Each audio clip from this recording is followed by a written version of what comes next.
El 2014 ha sido para Venezuela realmente un año lleno de dificultades. En el ámbito político, económico, educativo y tecnológico, nuestra sociedad se encuentra en una constante carrera de obstáculos. Es por ese motivo que la Universidad Privada Dr. Rafael Belloso Ochacín se dispuso a crear un espacio de debate para que sus docentes, alumnos e invitados aportaran su grano de arena. El equipo de retos de la sociedad venezolana se siente orgulloso de finalizar este primer año de emisiones junto a ustedes y a todos nuestros profesionales invitados. Ante nosotros llega un 2015 cargado de nuevas esperanzas para el venezolano, pero bien sabemos que el camino es largo y las dificultades están a la orden del día. En la emisión de hoy tendremos la tarea de llevarles los comentarios más acertados y pertinentes para lo que fue el año 2014 y el venidero año de los retos de la sociedad venezolana. La salida no es solamente el diálogo. Estoy de acuerdo totalmente con lo que ella opina de la aceptación de que tenemos un problema, pero tampoco estoy de acuerdo con las personas que son radicales. O sea, no puede existir un radicalismo total de un lado o del otro. O sea, estamos claros en que están sucediendo muchas cosas que no deberían. Hay muchos muertos, hay heridos. Yo voy a ser abogado y yo amo a mi país y de aquí no me voy. Yo, aparte de ser estudiante, soy madre. Pienso que el radicalismo es el peor error el que estamos cometiendo. Porque si a mí tú me dices que salga a la calle a defender a Venezuela, después de todos los sucesos que han acontecido en estos últimos días, no lo voy a hacer. Porque cuando yo muera o quede malherida por defender a Venezuela, ¿verdad? Por todo este radicalismo que hay, Venezuela no va a criar a mi hijo. Pero hay otras maneras de defender a Venezuela. Exactamente, a eso voy. Pienso que ahí es donde tenemos que empezar, bajar el radicalismo. No, yo soy venezolana y como venezolana tengo derechos, pero tengo deberes.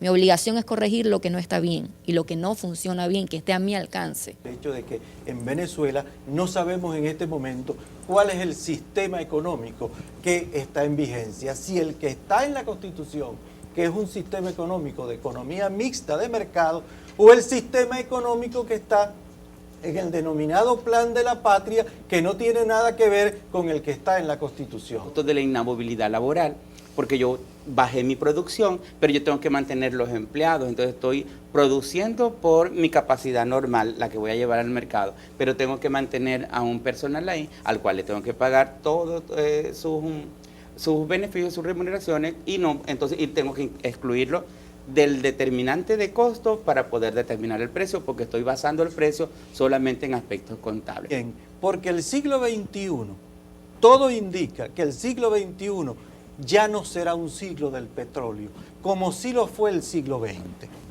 De manera que si el siglo XX fue el siglo del petróleo y en Venezuela se descubren hace aproximadamente un siglo también recursos petrolíferos que asombraron al mundo, era lógico que Venezuela durante este siglo que está terminando conformara una economía en base a un modelo minero exportador, aunque lo ha podido hacer mucho mejor, porque en última instancia no sembró el petróleo. Bueno, estamos muy basados en el hardware, en la canaimita, el software libre, pero si preguntamos a nuestros estudiantes o a la comunidad en general qué es software libre, realmente no lo conocen, no saben qué es, o qué es el desarrollo de este tipo de iniciativas como la que menciona el profesor, la profesora, donde es llevar esa tecnología a todo. No lo sabemos. Software libre, pensamos en cualquier cosa. Sí, o sea, es que el miedo y la resistencia, obviamente, al cambio, ¿no? Entonces yo creo que el principal reto es transformar toda esa teoría en realmente una práctica de cosas que nos beneficien a todos. O sea, tan sencillo como que, bueno, yo desde mi computadora, desde mi teléfono, desde mi tabla, yo puedo acceder a una biblioteca pública, ¿verdad? No tengo que dirigirme hasta la biblioteca para poder acceder a todo el catálogo que tiene, pero no lo sabemos.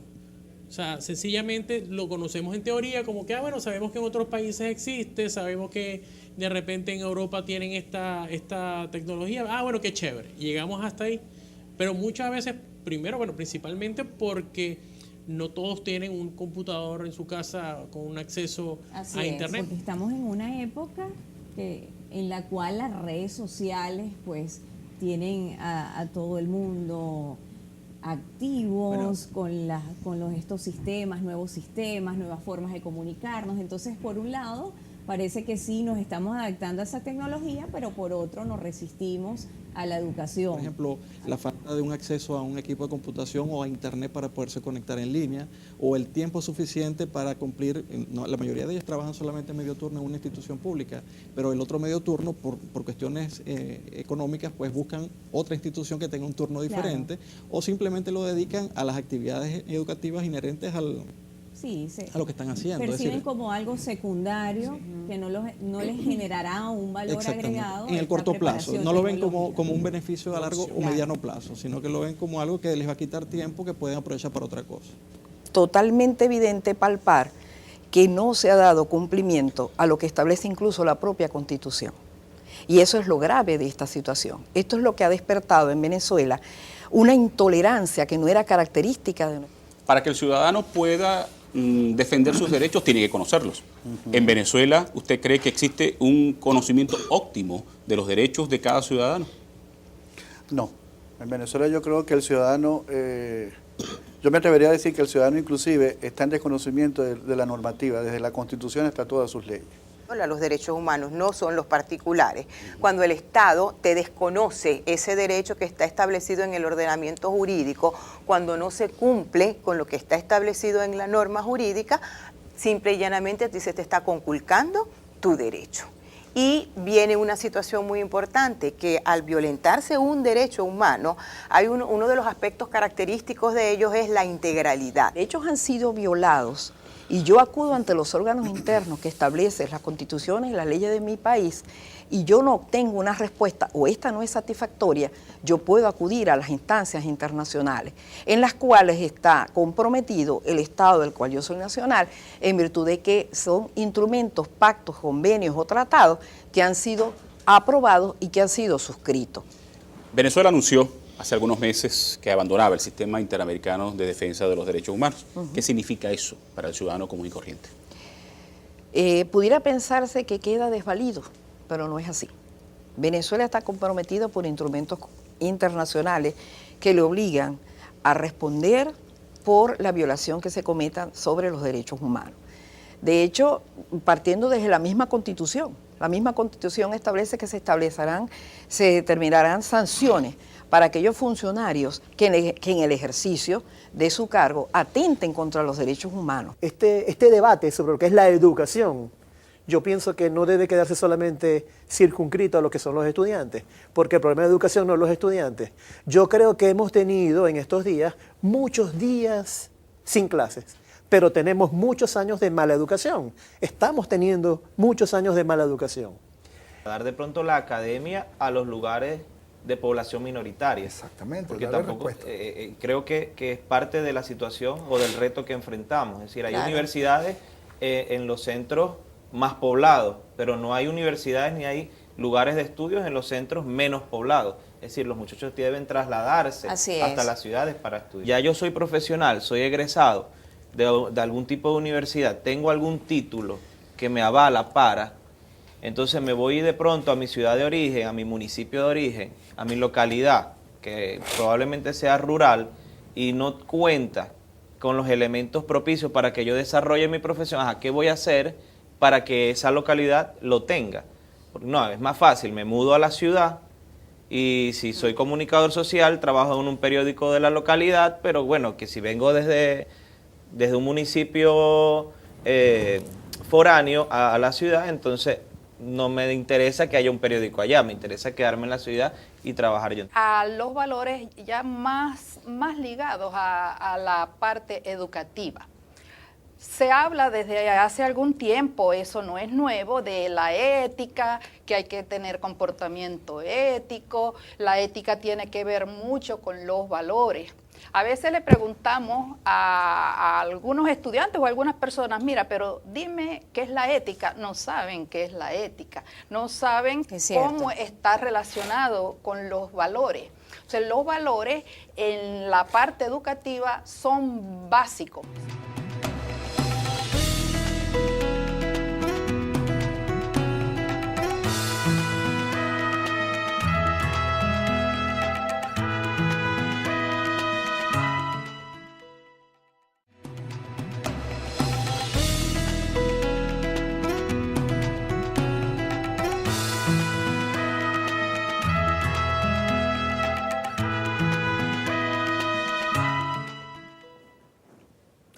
En el contexto político, temas claves fueron analizados por docentes y profesionales expertos en diversas áreas. Temas como la resolución 058, la reforma del Estado, la ley del trabajo, geopolítica y unificación cambiaria generaron las principales discusiones dentro del marco del complicado mundo político venezolano. Dice, es muy necesario que la familia, la escuela y la comunidad marchen en un solo sentido y lo proyecta en lo que se llamó el Proyecto Educativo Nacional. Lo plasma allí, bien definido para esa fecha. Aquí tenemos también unos datos que nos muestra cómo ha ido decayendo la matrícula en las instituciones públicas. En el año 2004, el porcentaje de matrícula a nivel de las escuelas oficiales era del 84% y de las escuelas privadas el 15%. Para el año 2013, el porcentaje de la matrícula en las escuelas oficiales ha disminuido al 82% y ha aumentado en las escuelas privadas. Esto a nivel de educación primaria. El mismo comportamiento lo observamos en la educación media. ¿Qué sucede con esto? La resolución 058 debería estar enmarcada o enlazada con la calidad. Los padres y representantes están desaparecidos de las reuniones de escuela. Ahorita tenemos abocados a los padres y representantes dentro de las instituciones porque hay una 058 que discutir. Pero hace 2 años atrás, en el 2012, teníamos a padres y representantes que no asistían a las escuelas, a las reuniones, ni siquiera a la búsqueda del boletín del niño. Cuando se habla de la libertad de educación, no se está hablando de política, se está hablando de formación ciudadana, es ciudadanía, los derechos humanos, la libertad de la enseñanza no es un tema, no es un tema político partidista, me refiero. No. El hecho de que, por ejemplo, si antes se llamaba República de Venezuela y ahora se llama República Bolivariana de Venezuela, es el Estado, sigue siendo Estado. Lo que ha cambiado es el conjunto de personas que representan esa estructura, que le dan voz a esa estructura, que le dan representación a esa estructura. Por tanto, hay una diferencia muy marcada entre lo que es el Estado y lo que es el gobierno. O sea, evidentemente hay una relación, pero no es lo mismo. Es el término de descentralización. Solamente tiene sentido descentralizar cuando yo me garantizo que en quien se descentraliza lo va a hacer mejor que yo. No se trata de entregar una potestad o una competencia por entregarla, sino para que preste un mejor servicio a la comunidad. No una reestructuración en las bases. En las bases no es el cambio de gobierno, que es lo que al cambiar de gobierno vamos a acabar con las deficiencias o la poca institucionalización que existe en el Estado. No, es el cambiar la estructura, es cambiar no tanto la ideología, la estructura y las bases que sirven para el desenvolvimiento del Estado. Pero también hay algo fundamental, y yo creo que radica todo, en el respeto al Estado de Derecho y al de justicia social. El Estado de Derecho es lo que nos permite que no existan arbitrariedades en el manejo del poder político. El Estado de Derecho es lo que nos garantiza que el ciudadano sea tan fuerte como el propio Estado. Si hay la posibilidad de que cada entidad se preocupe de preparar adecuadamente a sus funcionarios para que rindan una debida actividad dentro de la organización del Estado en que estén ejecutando sus acciones. Esta formación y esta capacitación va en beneficio de todos nosotros.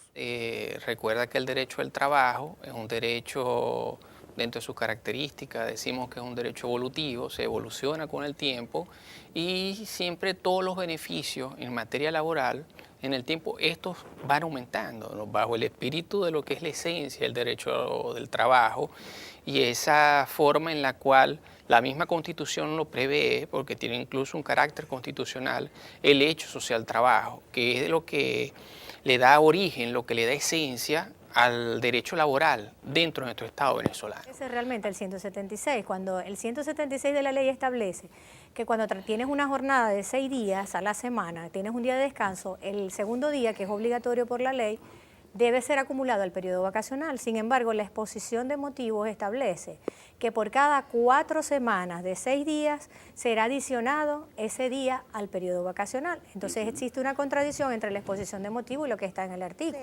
Cuando la convención colectiva está vencida Obviamente hay un principio que todos los abogados lo conocemos, que es el principio de ultraactividad, en función al cual la convención colectiva, aun cuando esté vencida, toda su normativa, todas sus cláusulas siguen vigentes. Rusia tiene muchos intereses allí. Nosotros nos preguntamos, pero ¿cuál es el interés que puede tener Rusia en esa zona? Bueno, un interés muy sencillo, y sobre todo la Unión Europea.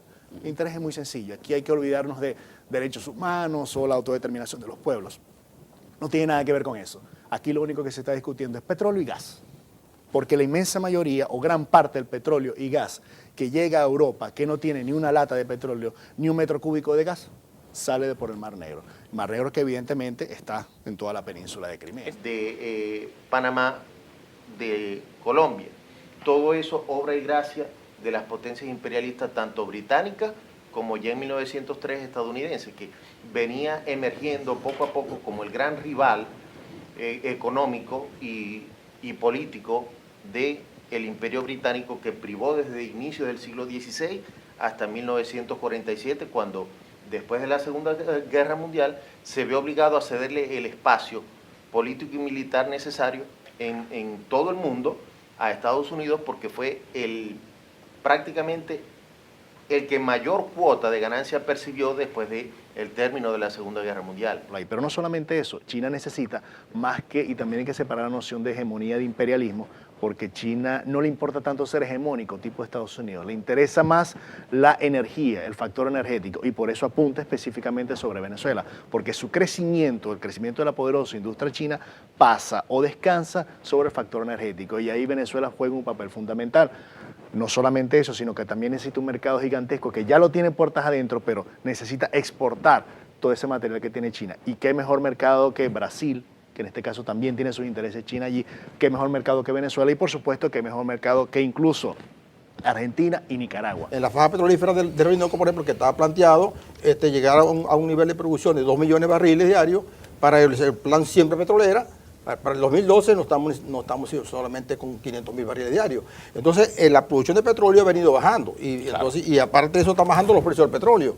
Entonces, están disminuyendo la cantidad de dólares que está ingresando, ¿verdad?, al país y, por supuesto, y la necesidad de importar cada vez más, porque se ha dañado mucho el aparato productivo nacional. Ha bajado la producción nacional agrícola, industrial, y por supuesto eso hace que entonces que tengamos que importar mayor cantidad de bienes y servicios. En estos momentos el precio del petróleo a nivel mundial está descendiendo de manera drástica. Observamos cómo en las 2 últimas semanas el precio del petróleo ha descendido más de $6 el barril. Por lo tanto, los ingresos de Venezuela tienden a estabilizarse y a disminuir. Queremos controlar la inflación. Si la inflación ciertamente está, el mismo Banco Central daba cifra de la tenía retrasada de 63.4%, que todos los analistas y todas las consultoras vuelan esa meta.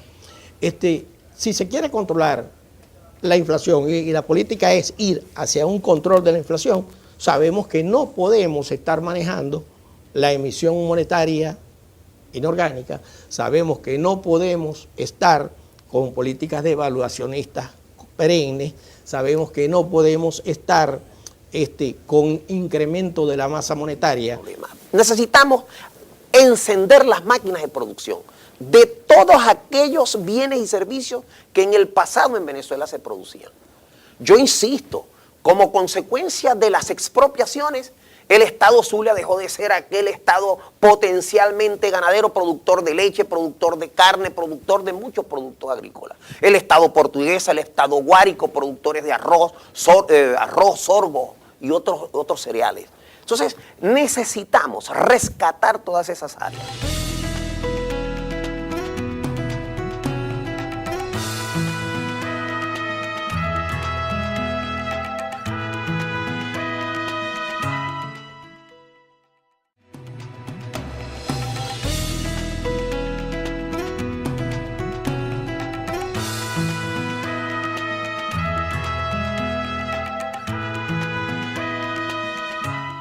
En el complicado ámbito económico venezolano, los analistas nos trajeron sus ideas y planteamientos en la búsqueda de generar conocimientos realistas, adaptados al acontecer nacional.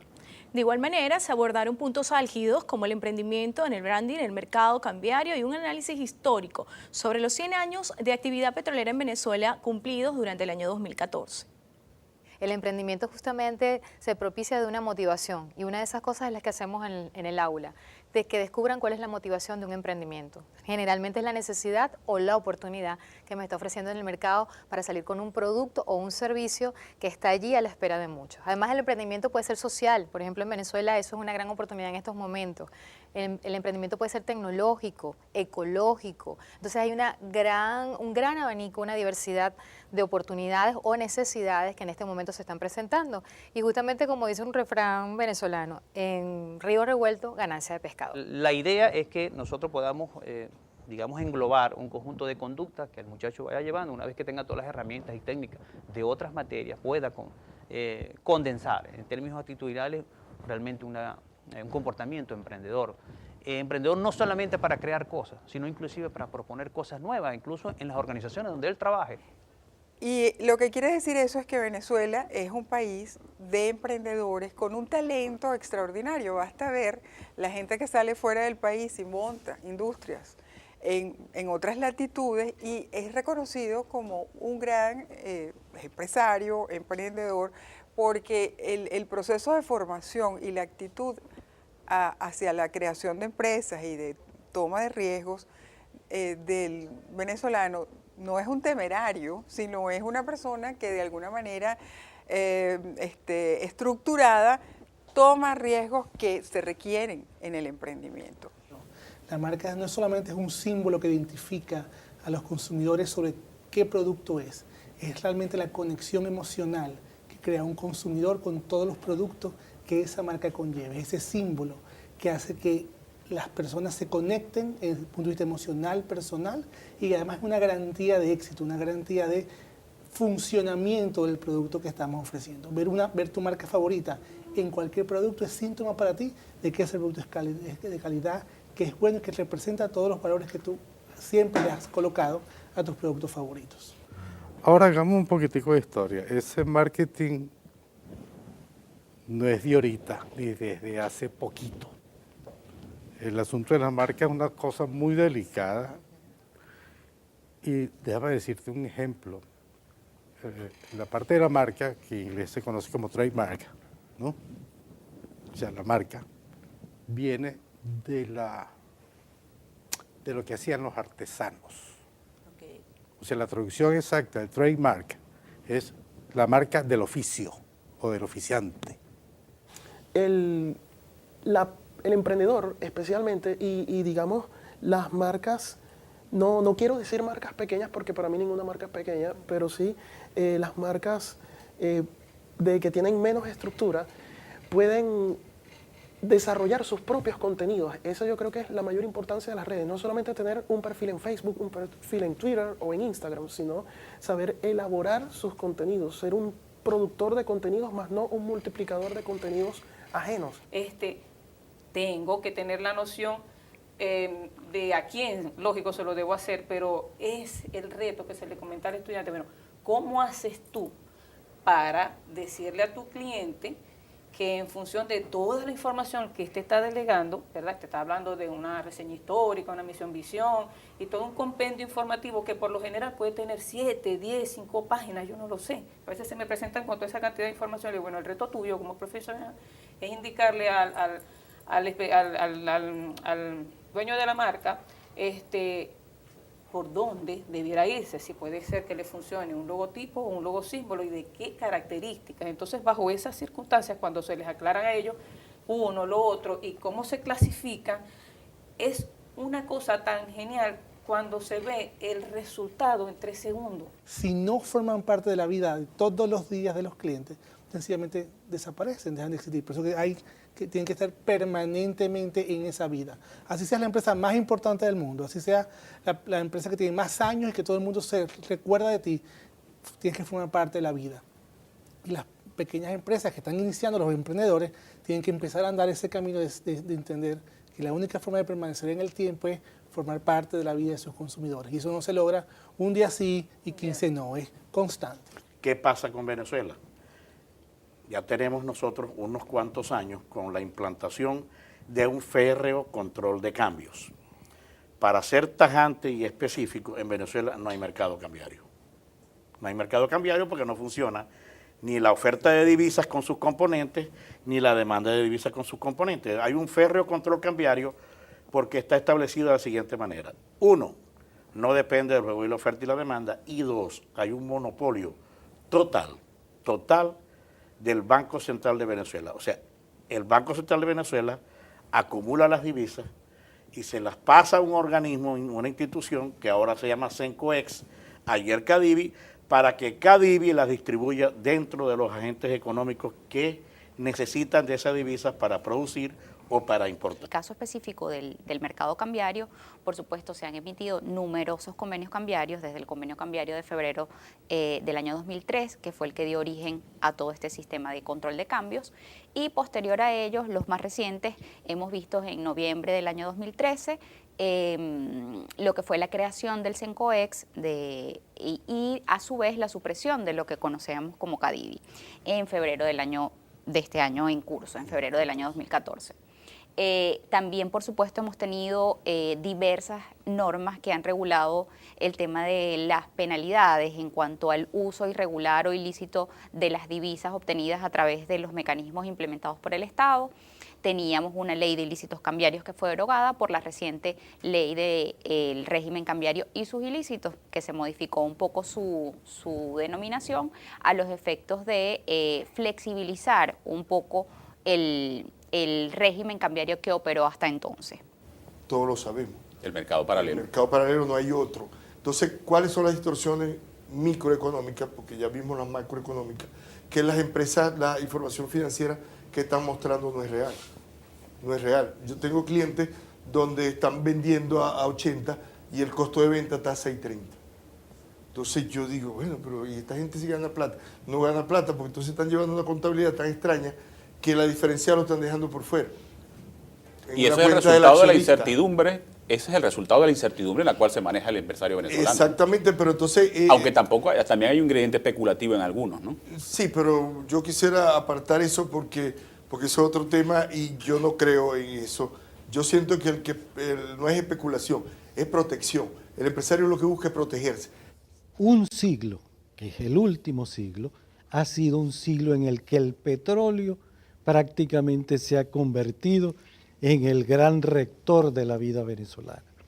De manera que durante estos últimos 100 años, desde 1914, año en el que realmente se inicia la actividad comercial del petróleo en Venezuela, hasta hoy, hemos vivido 100 años que debemos analizar con profundidad, porque lo que hemos vivido en estos 100 años no se va a prolongar en los 100 años que están empezando hoy hacia adelante. ¿Por qué? Porque se ha despilfarrado todo el dinero desde un principio, desde que se inició la explotación del petróleo en la Petrolia en el estado Táchira, no se ha sabido aprovechar ese petróleo como debe ser.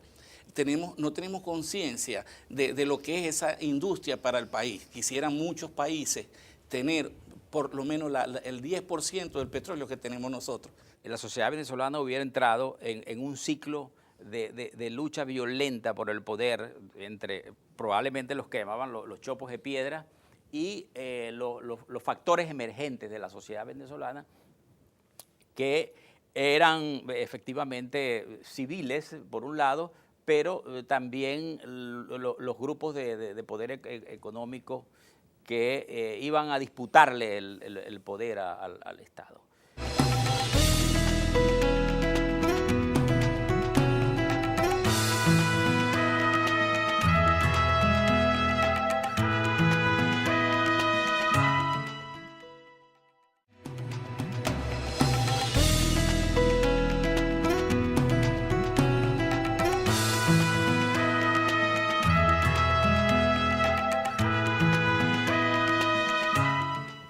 Para la Universidad Dr. Rafael Belloso Chacín, la educación es un tema fundamental. En Venezuela, el mayor reto es la educación.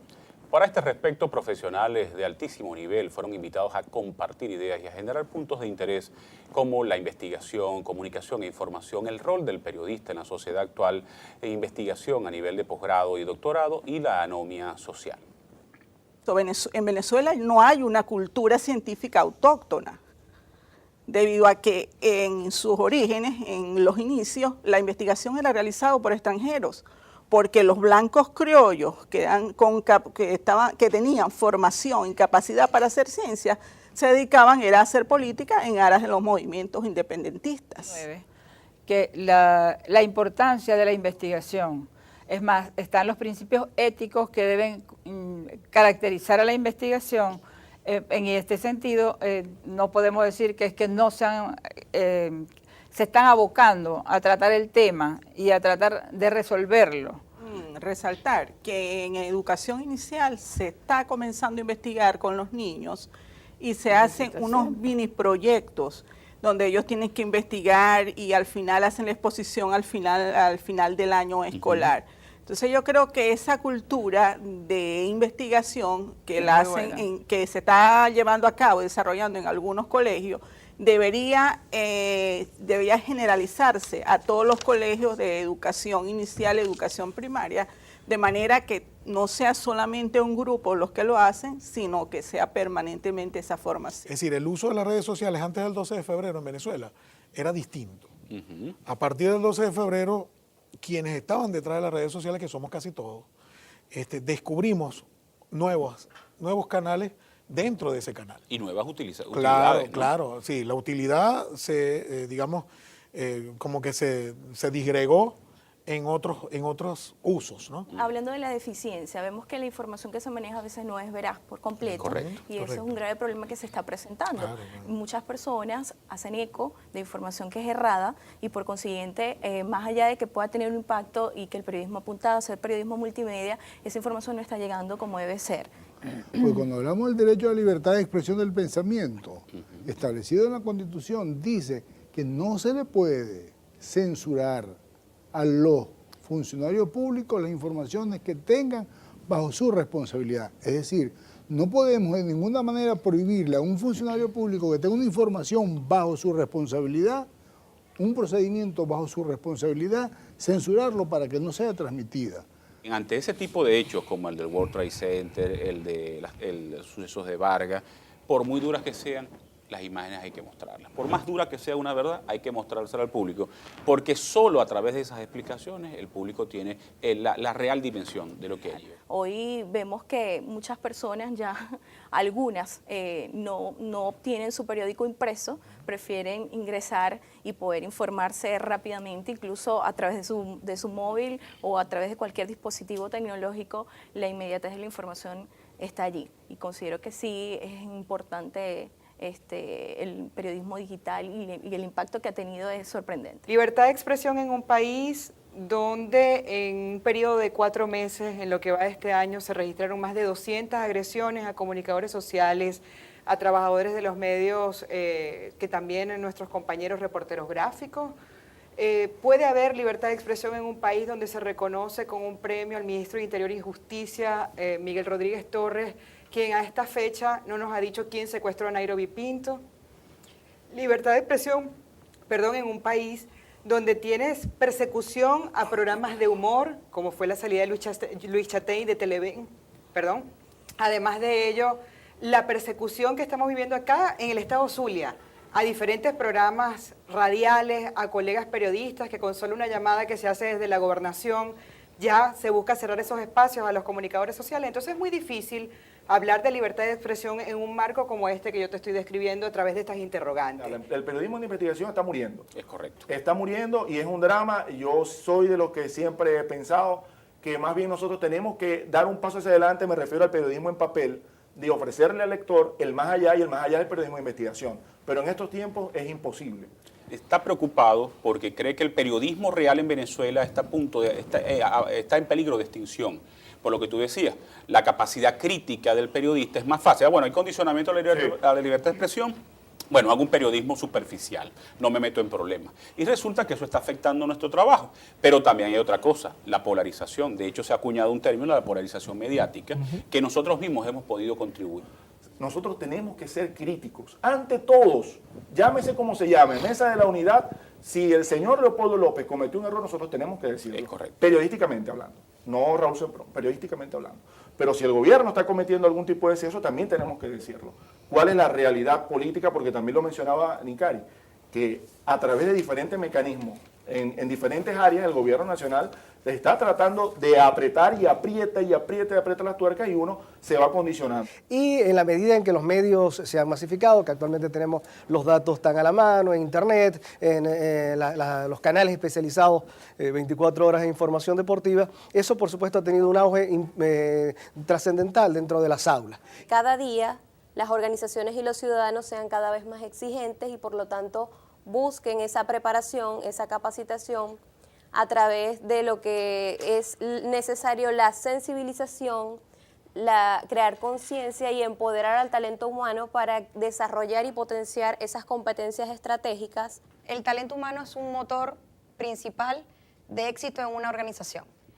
Un talento humano bien capacitado, con una buena preparación, hace la diferencia y marca un punto de partida hacia el éxito de cualquier empresa, ¿no? Ciertamente hay ciertos cargos que no lo exigen, sin embargo pienso que es un crecimiento personal y profesional dentro de cada quien en su cargo. Sabemos que para el ser humano es imprescindible aumentar su capacidad de conocimientos porque diariamente se está enfrentando a nuevos problemas, a nuevos retos y por ende tiene que tener, como ya lo había comentado anteriormente, nuevos conocimientos y nuevas habilidades. Y es gracias a los programas de avanzada que le dan ese toque pues legal, ese toque formal de tu poder instruirte como profesional. Definitivamente los posgrados deben ser dinámicos, deben ser adaptados a nuestro entorno sociocultural actual, ¿ok? Para que nosotros como participantes tengamos una plataforma de desarrollo de conocimientos en nuestras áreas de acción, en nuestras áreas específicas de trabajo. Definitivamente las propuestas deben ser sólidas, concisas. Como decía en la parte anterior, hay debilidades en cuanto a los programas de posgrado en nuestro país. Sin embargo, tenemos que trabajar en función de ello. No solamente hablamos de la ley, sino los usos y costumbres con los que actuamos en nuestra vida cotidiana. El detalle es que cuando el transgresor es el juego usted busca en el diccionario de venezolanismo qué es la viveza, y la viveza no es solamente el tipo audaz, sino que es el tipo audaz que respeta al otro. Entonces, indudablemente eso implica una violación. No solamente puede no violarse ninguna ley, pero indudablemente es un acto irrespetuoso. Por lo tanto, viola usos y costumbres con el que mantenemos nuestras relaciones sociales más inmediatas. Y eso se ve en cualquier ámbito de la vida. En cualquier ámbito. Si es posible llegar a acciones concertadas que permitan retomar una visión compartida del futuro por parte de los venezolanos. En eso es importante que se amainen o de alguna manera la sociedad sirva de catalizador para disminuir los efectos de los radicalismos. Yo creo que hay un agotamiento del modelo económico que se implementó con el presidente Chávez. Recuerden que tenemos un país de 40 años de deterioro del sistema educativo. ¿Okay? No estoy diciendo 15 años, estoy hablando que de hace 40 años no tenemos ningún... No pegamos bien en términos de proyecto educativo nacional. Y eso tiene que ver también con al servicio de quién está la educación, para qué la educación, para quién se han educa. generado diferentes proyectos y ninguno de los proyectos ha terminado de cuajar en una estructura educativa que transmita valores modernos a la población. Para que usted pueda esperar que la gente respete las normas, esa gente requiere una estabilidad de vida en su vida cotidiana, de modo que pueda estar seguro que mediante el cumplimiento de la norma, de los usos, las costumbres y la ley, va a obtener bienestar.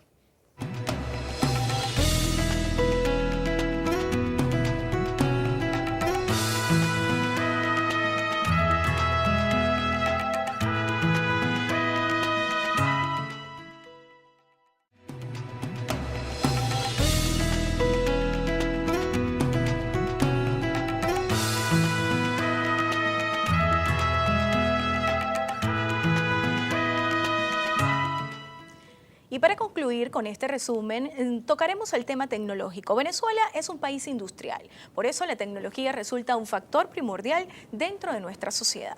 En el 2014 se revelaron necesidades e ingenios tecnológicos que tienen lugar dentro de nuestro país, que son parte vital de la actividad económica. Temas como la biotecnología, comunidades virtuales, cine venezolano, hidrología y el ámbito de la tecnología educativa fueron los más relevantes de este año. Toda aplicación tecnológica mediante la cual tú, usando un organismo vivo, produces algo útil para la sociedad. Por ejemplo, si tenemos una planta enferma en campo, a través de la técnica de cultivo de tejidos, es posible sanear esa planta y a partir de esa planta enferma obtener plantas sanas en gran cantidad. ¿Okay? También, volviendo a lo anterior del mejoramiento genético, la biotecnología ofrece otras técnicas como es la biología molecular, a través de la cual se puede hacer selección asistida por marcadores moleculares. Dentro de los programas de mejoramiento genético, yo diría que es una técnica bien importante porque te permite avanzar más rápido dentro de ese programa de mejoramiento que siempre tarda muchos años, ¿no? No solamente trabajamos con material, ¿cómo te diría?, comestible para la soberanía alimentaria, también trabajamos con plantas ornamentales. Nosotros tenemos en nuestro laboratorio conservación de plantas de orquídea que están en peligro de extinción. Nosotros a nivel de cultivo in vitro las estamos propagando y a su vez conservando. Bien es cierto que el sistema es caro. Nosotros los venezolanos somos muy creativos. Siempre andamos buscándole la vuelta. Y yo he visto algunos casos en que sencillamente han colocado 2 botellones de refresco de esos plásticos de 2 litros. Entonces los pegan por las bocas, ponen las plantas en uno y en el otro ponen en medio de cultivo. Y entonces los ponen en un sistema que los va en un vaivén y entonces se crea una especie de sistema de inmersión temporal casi que artesanal. Entiende la comunicación interactiva como aquella comunicación en la que el receptor tiene más poder respecto a los medios, porque los medios tienen muchísima información que van alimentando todos los canales y yo como receptor elijo cuál consumo y cuál consumo primero.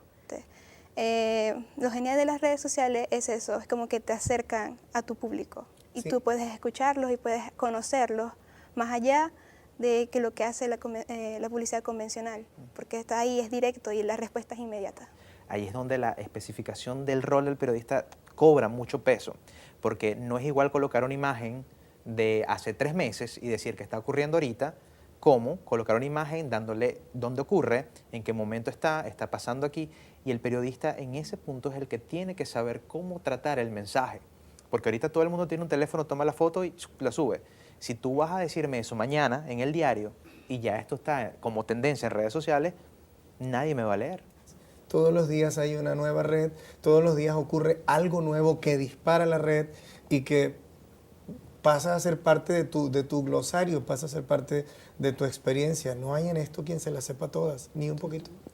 El cine venezolano, mucha gente tal vez difiere de la realización del espacio, puesto que ha sido siempre comparado con el cine mundial, con otros cines.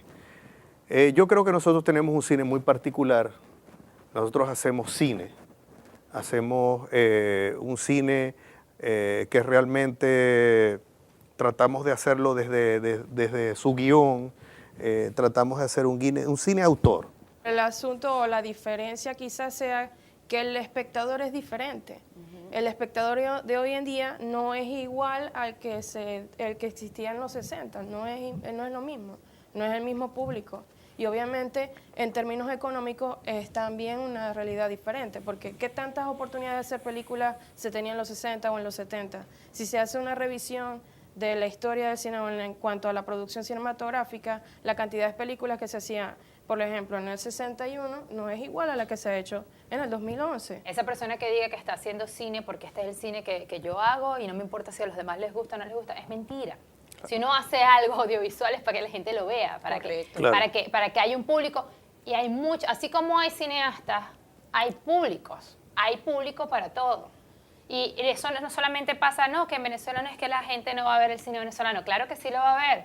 Así como hay blockbusters venezolanos, como Cosas que hace el Conde del Guácharo, o como una película de Diego Velasco, o como Papita Manny Tostón.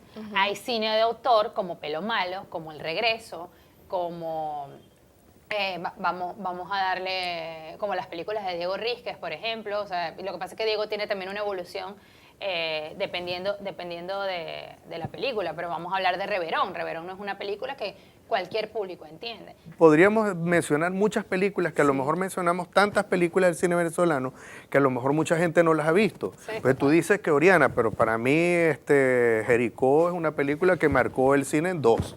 Para mí, o sea, responsablemente lo digo. Para mí Jericó dividió el cine venezolano en dos, en antes y después de Jericó. Después de Jericó empezamos a ver películas extraordinarias. Fue una película con un proyecto de investigación impresionante, un trabajo de dirección artística genial, pero es que no se lo podemos negar tampoco a otras películas. Yo creo que el cine venezolano ha sido grandioso siempre. E inclusive esas comuniones que tuvo con el cine mexicano, que de alguna manera La malandra también... Elizabeth llegó esta tarde. Claro, y que nos colocaron a nosotros en un sitio privilegiado, ¿no? Es que en el mundo del audiovisual nada es casualidad. Todo tiene un significado. Todo tiene un significado y tiene un porqué. Ahora, ¿qué sí hace falta? Formar a los espectadores de nuestro propio cine. Y esa es una de las cosas que siempre he señalado en el salón de clase. Entonces ya al ver que las cosas se están haciendo de una mejor forma, eso motiva al estudiante a creer en el cine en Venezuela, a decir sí podemos hacer mejor cine, las puertas están abiertas, tenemos simplemente que esforzarnos y realizarlo. Pero no tenemos ese cine tan distante desde muchos puntos de vista. Busquemos ese trabajo que tenga que ver con el lenguaje cinematográfico. Apartar un poco el hacer por hacer y saber contar no solamente la historia, sino también saber contar la historia a través de la imagen. Yo creo que hacia allá vamos porque lo estamos viendo con los trabajos que hoy día podemos observar a través del cine e incluso con esos trabajos que hacen los muchachos a nivel universitario. En los municipios de San Francisco, la costa oriental del lago, según mismas información del Ministerio del Ambiente, tenemos 17.000 litros por segundo, ¿no? Para una población que no supera los 3 millones de habitantes, ¿no? Ellos mismos hablan de que hay unas tomas clandestinas que se dedican a la agricultura de 3.000 litros por segundo, ¿no? Y lo que sí sabemos, con información que hicimos en el Instituto del Lago Maracaibo, que nosotros en el Zulia gastamos mucha agua por persona por día. Las cuencas, esas cuencas, por su figura de zona protectora y áreas de aprovechamiento hídrico, ahí no debería estar nadie, ahí no deberían de haber productores, no deberían de haber agricultores, y justamente es lo que se está haciendo. El INTE y Cuerpo Zulia dándole crédito a los productores, entre comillas, que están allí, para que sigan produciendo. Y ahora tenemos un ingrediente nuevo, que es la malanga, que es un cultivo que es sumamente extractor y contribuye con la sedimentación y con la baja de fertilidad de los suelos, lo cual impide, pues, cuando se hagan las reforestaciones, eso, pues, influye negativamente en la fertilidad del suelo para el plan de repoblación. Eso es cierto, pero yo quisiera ver que me digan en blanco y negro de nuevo, como en otras zonas, en otras partes del mundo, dónde está el agua que tenemos en nuestra represa, el agua del Zulia, cuál es el porcentaje que va al consumo doméstico, cuánto va a la agricultura y cuánto va a la industria. Y después de esa pregunta, si me dicen tanto va a la agricultura, ¿cuál es la producción de agricultura? Porque bueno, yo la quiero ver porque yo sé más o menos cuánto consume, cuánto se necesita para producir distintos tipos de productos agrícolas, inclusive de ganado. Así es que esto también se puede evaluar muy concretamente. Yo no creo que estemos usando 70% de agricultura, y si lo estamos usando, la figura es correcta a nivel global. Yo quiero ver los productos agrícolas.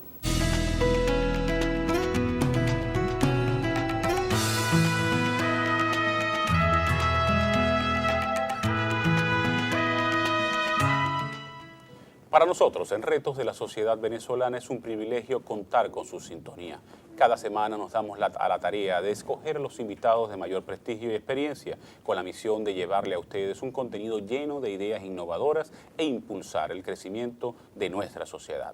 Retos de la Sociedad Venezolana es realizado gracias al equipo docente de la Universidad Dr. Rafael Belloso Chacín y a la transmisión del Canal 11 del Zulia, pero principalmente gracias a usted, estimado televidente. Le reiteramos nuestro compromiso para que este año próximo, donde nuevamente nos plantearemos el objetivo de generar conocimiento palpable en base al pensamiento de profesionales y expertos de los principales retos de la sociedad venezolana.